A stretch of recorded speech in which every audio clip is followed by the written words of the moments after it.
David Andrew Wiebe is the king of internet music marketing and, most importantly, social networking platforms. That's a direct quote from Scott Kirby of Revolt, who shared that with me about 4 years ago in 2016. It was around that time that I came out with physical copies of my first best-selling book, The New Music Industry, Adapting, Growing, and Thriving in the Information Age. And it's true, back then I had a much stronger focus on social media. Some of you might be wondering, what happened? And maybe I'm just thinking too much here and you couldn't really care less. Either way, social media is deserving of some space on the podcast. At least one episode, right? But I actually am planning a more in-depth review of social media in 2020 later. So I'll be getting into that in another episode. In this episode, we'll take a fairly surface level look at social media and what it has meant to me and how things have changed for me in the last few years. Now, social media is absolutely sexy. People love it and it's addicting. And we know it's addicting because it's been engineered that way. Just like smartphones have been engineered to be addicting, so has social media. And the two together are a deadly combination. Everywhere you go, it seems like people have their head in their phones and aren't really present to what's going on in the world. In fact, they look at the newsreels and the headlines and think that's actually what's going on in the world when they haven't confirmed any of it for themselves. Now, that might be an entirely different topic, but I still feel like it's pretty relevant. It's pretty important to consider what it is that we're consuming and how we think about it, because there's so many things that we just don't think about critically anymore. The smartphones and the social media and our text messages and so many other things have us so distracted that basically we barely think about anything critically anymore. So that is definitely a factor, just the fact that I know it's addicting and I don't really want to spend that much time on a platform as a creator like you are, I'm sure. Whatever it is you're creating, you might be creating your first book, you might be creating music, you might be creating some kind of info product, or maybe even an app. I know that this podcast listenership represents a broad base of people. There's all kinds of people that listen in. And when I hear about the kind of quality of people that listen in, I couldn't be more thrilled. It's just so amazing to me that people who've been in the business and industry for so long and are well regarded actually listen to this podcast. So thank you so much for listening in. I am hugely appreciative of that fact. So I'm going to be going down a million rabbit trails here, just as I have. But getting back to the topic of social media, what has changed? You know, in life, I've discovered that there's some things that you simply can't unsee, such as the time when I read Tim Ferriss's book, The 4-Hour Workweek. And I know that this was a transformational work for many entrepreneurs out there and probably for most of you listening. And if you haven't read it yet, I would suggest getting a copy. And I don't want to blow it out of proportion, but it might be one of the most inspirational and entertaining books on the idea of lifestyle design. And lifestyle design is what I've been fascinated by and interested in the last few years, to the point where I am now a digital nomad. And I think I shared with that before. However, I'm not the kind of digital nomad that is going to go and sit on a beach and make a video saying, why the hell haven't you quit your job? That's just not my personality, and it's not how I do things. The point is that I've achieved a degree of freedom, and it was my goal to do this. In 2016, I started working completely from home, and in 2019, I managed to extend that into becoming location independent. So that was a goal of mine. And my next goal is basically to build a 6-figure business. And I'm certainly not going to say I'm well on my way, but looking at all of my various income sources, earning high 4 figures monthly has no longer proven a challenge to me. So when people say, look at me, I am making $3,000 a month from selling stuff on Amazon, I couldn't really care anymore. I'm really more interested in how do I leverage myself such that I can make 6 figures without like stressing out and having it take up all my time. So, I mean, that's where my focus is now. So what changed for me with reading Tim Ferriss's book? was that I no longer felt the necessity to be like right on top of my email. And as we know, email is a convenient organization system for other people's priorities for you. So other people have plans for you. The thing is, other people's plans aren't that grand. They really don't have many big ideas for you. I'm sorry to say. I would love to say that there's so many people out there that are willing to invest and want to be a part of your team and want to help you out when you're struggling and when things are down, when it seems like you're not keeping up and, you're giving your blood, sweat, and tears to your business and you're still not keeping up with all these projects. There are so few people that will come by your side and say, "Can I help? Can I help?" I would have loved to have heard those words last year. I'm telling you, I would have loved to have heard somebody say, "Can I help?" Because that would have made all the difference. Just one person, it would have made all the difference. And this is the whole thing about social media that is encouraging a fairly individualistic society, but it didn't actually need a whole lot of help. When you really think about it, we were pretty individualistic before social media. And social media has only grown and expanded that trend, which is really one of the unfortunate things. So when I began to look at my email as a convenient organization system for other people's agenda for my life, I could no longer focus on it. That just became a second, third, fourth priority. It was no longer the main priority in my life that I kept to inbox 0. And at this point now, I just try to unsubscribe from everything I possibly can so that my inbox is not cluttered and I can see any messages that are coming from clients, from my mastermind group, from my inner circle of friends that I care about. Aside from that, I mean, really, do I have to? I'm going to try to communicate the best I can. And if you send me questions and you're on my email list, or if you're a podcast listener, if you're a regular reader of the blog, absolutely send me emails and I will respond to them. You can just go to the website and contact support if you don't already have my email, and they will get in touch with me because they are empowered to handle those types of requests, and they're just going to send them over to me once they identify that they can't really answer the question. So you are more than welcome to just pass along your messages, and I'm really happy to see them. And write a note of encouragement or comment or feedback or anything that you find worthy. Wow, it's amazing how much I can really talk around this subject without getting into the meat of it. I think I've made some good points though, so hopefully I'm not boring you to death or anything like that. So some of the things that I've done over the last few years, I've done a couple of independent musician campaigns. Not a ton, but there was a crowdfunding campaign, there was a radio campaign, there was a Facebook campaign, and a few things like that. And I worked on that with either a partner of mine or other team members or a combination thereof. So if you hear me saying we, it's not just me, right? There's other people involved in making this happen. What we find, really, the first thing we check isn't an artist's social media following. Now, that might sound weird, or it might sound compelling depending on exactly your experience with social media. But my experience with social media has inevitably been that a large following can be leveraged, but usually you still end up relying on advertising. So you have to spend some money to get results out of your following. As well, I still don't think social media is a marketing engine.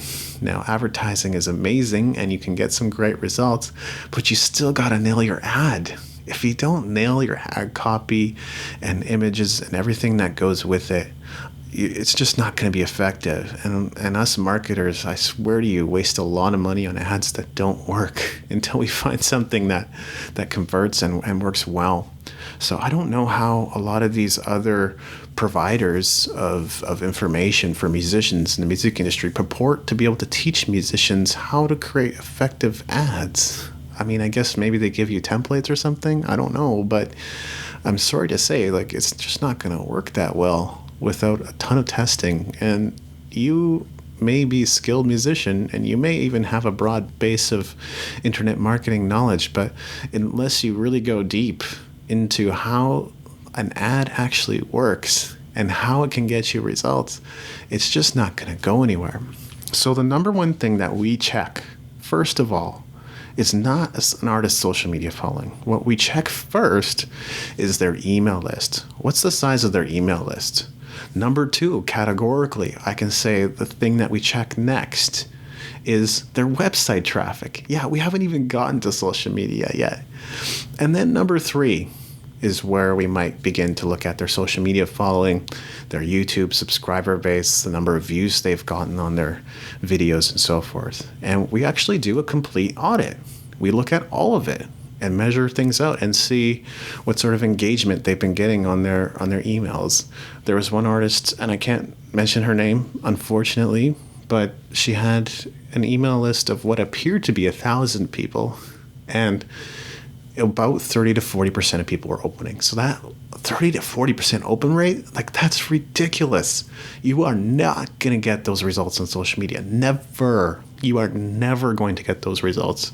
It turns out, though, she had a list of 400 with a response rate of 30 to 40%. Not a response rate, but an open rate of 30 to 40%. But still, that was spectacular and magnificent enough that we were able to leverage that email list. Now, don't get me wrong, we did a lot of other things that might even surprise you to help drive interest for the crowdfunding campaign. But the number one thing that we utilized was their email list. And that gave us the greatest leverage of any other platform. A distant second is Facebook, and it was advertising. A distant third was YouTube advertising. Pretty well everything else we did may have helped build awareness or brand recognition, or just get in front of people's eyes and serve as a reminder for them to go and contribute to the campaign. But aside from that, really, we counted on the email list. Categorically, I can tell you that email marketing, if you've built your list and if you've done the work to engage them, that it's going to be way more effective than just about anything that you can do to market your new release or campaign or whatever else on social media. You're just not going to get those types of results. I don't know how you're going to do it. So while I think it's wonderful that you're getting such an amazing education on social media and the latest platforms, whether it's TikTok or Snapchat or Instagram, and how to utilize them and how to best make use of them right now, and which tactics are helping drive the most interest and engagement from others, I still think that what you might call old fart marketing, quote unquote, is going to be way more effective for you than social media. Again, categorically, I can say I've had a lot of niche sites and blogs over the years. I can say categorically that social media accounted for maybe 2% of traffic. Like Music Entrepreneur HQ, for example, gets anywhere from 300 to 800 visits per day. Now, these days we're a little closer to 300, and things are constantly shifting with organic marketing and SEO and search engines and so forth. And that certainly can affect traffic, don't get me wrong. But compared to the way we're throttled on social media, I get maybe 5 to 10 visits per day from social media. And that's from everything, right? That's from like Facebook and Twitter and LinkedIn and Instagram and YouTube. And I mean, those are the main ones I'm using now, but it doesn't mean I wasn't using a lot of others in the past, because I really was. And I still utilize Medium quite a bit too, just to share articles and some other ideas that maybe don't pertain to the music industry. I don't do that as much because I gotta keep my focus. and that might be my greatest weakness, actually. And I've said that over the years, that focus might be my kryptonite. At the same time, you don't publish 4 books without some semblance of focus, am I right? So I do okay. Anyway, the thing is, you can automate social media. And that's another thing that, while it's kind of a foregone conclusion for me, might not be for you. There are tools like Meet Edgar or Hootsuite or Buffer, and some cost more than others, to be fair, that allow you to put a lot of your social media on autopilot and have you posting all day long. And most musicians I've found are scared to post anything because they think, oh, if I post 10 posts per day, my following is going to be bothered. And again, I can almost categorically say that your whole following is not seeing your posts, even if you post 20 times a day. And so you're kind of arbitrarily limiting yourself. Now, you shouldn't just scream into the void and hope that somebody's going to hear you. That's not the point. But you need to get in front of people frequently and often. And that's going to take something. And I don't know if it's worth spending that much time on social media. I don't know if it's worth the ROI. And by that, I mean return on investment. If you're not familiar with that term, it's not worth it spending that much time on social media just to get a few people's attention. If it's different for you, awesome. If you're getting tons of traffic from social media, awesome. If you find those people are converting and turning into customers and email list subscribers and YouTube subscribers and everything else, great. Just keep doing what you're doing. Don't listen to me. But in my experience, what works is what works. And it might fall under the category of old fart marketing. And what doesn't work, doesn't work. So I would never eliminate social media. But if I was to 80-20 my marketing, I would not be betting my chips on social media. Okay? So I think this is an important message. I think it's one that needs to get out there. I think it's one that a lot of the experts are not touching on. As amazing as they are, as smart as they are, as knowledgeable as they are, they're not getting to the point, which is that if you were to 80-20 your marketing, most of the time, in my experience, social media is not going to be part of that 20%. And if you don't understand the 80-20 principle, it's the idea that 80% of your results are coming from 20% of your effort. So 20% of your effort is probably playing shows and emailing your fans and having conversations with possible prospects. Those kinds of things tend to be high return. So I think things like social media should probably be in the margins of your life. Set aside a good 15 minutes for it per day, 30 minutes if you think you might need more, and move on. Do something else. Some of the things I just mentioned, you're going to get way more value from those than your social media. Now, getting back to automating your social media, I like to use WordPress for my website. And again, this is something that is a contentious issue. Let's just say there are other players out there that are much louder and have more of a presence on popular online platforms that are selling their services. Wonderful. I mean, as long as you build a website, that's better than not having a website. I'll give you that much. My preferred method for myself and for you is to have a self-hosted WordPress website. WordPress has a lot of support, a huge community. It is the #1 content marketing management system out there, or content management system out there. There are so many amazing plugins that allow you to share on social media automatically when you publish a new post on your website. It's as simple as that.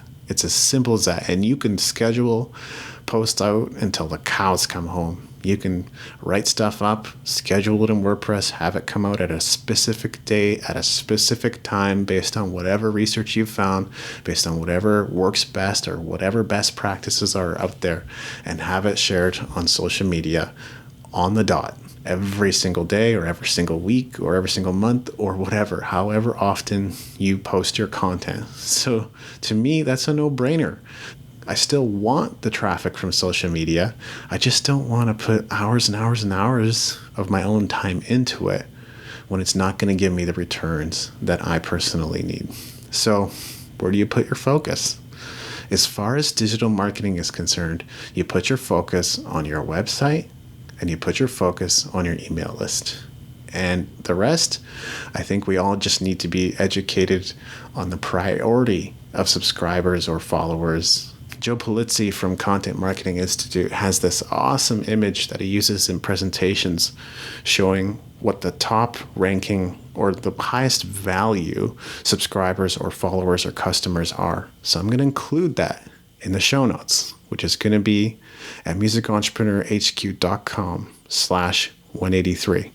So I hope you'll check that out. I hope you begin to understand the grand picture of digital marketing. I hope you don't waste all your time on social media. Feel free to do as you please. You don't need to listen to me. I just feel that this is a really important subject that we need to cover, because otherwise we all just get sucked into that big black void where really loneliness happens. There's no connection. People don't talk to each other. And like I was saying last year, all I needed was one person to come and say, "Can I help?" It would have made all the difference for me. It would have made all the difference for me. And that did not happen. Okay? So let's not focus so much on social media. Let's give it the time and space that it deserves, which is most likely in the margins of your life, unless you're achieving amazing things in social media, in which case, please just keep doing what you're doing. Do not listen to me. Okay? If you're doing great, do not listen to me. Thanks for listening. I'm Andrew Wiebe, and I will see you on the stages of the world. Thank you for listening. Music in this episode was brought to you by Brian Young. Wherever you're listening to this right now, please consider leaving a 5-star review and comment to help us get the word out about the podcast.